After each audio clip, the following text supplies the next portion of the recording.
crec que anem pel bon camí, però que anem pel bon camí en algunes coses i en altres no tant, o en altres hem anat a pitjor. Per exemple, els que portem anys i ja tenim canes i ja portem anys, doncs, mirant ocells. Als anys 70 i 80, precisament ahir ho comentava amb un company, tu anaves pel camp i arribaves a un mas i les volades de pardals que hi havia eren de centenars, però centenars. Veies els pinsans en els camps en aquelles èpoques i més a centenars o a milers, era absolutament brutal.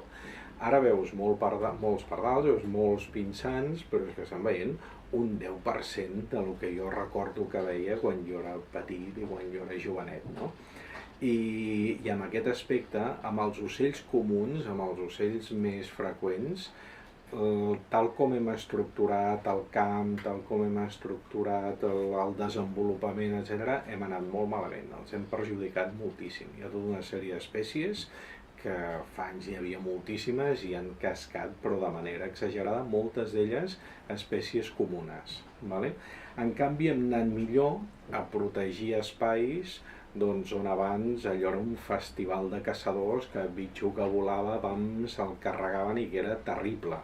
I als anys 80 tornar a dir que en el Delta de l'Ebre o en el Llobregat no s'havia de caçar a segons quines zones i fer reserves encara que fos petit, bueno, és que et cremaven el cotxe, Vull dir, és que la cosa era d'aquest estil.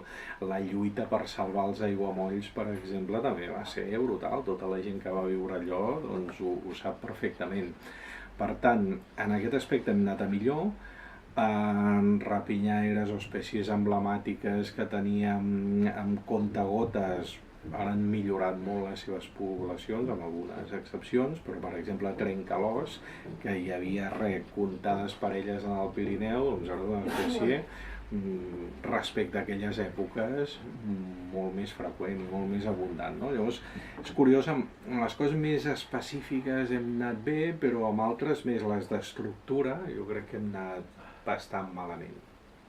És la reflexió que jo faig sobre això.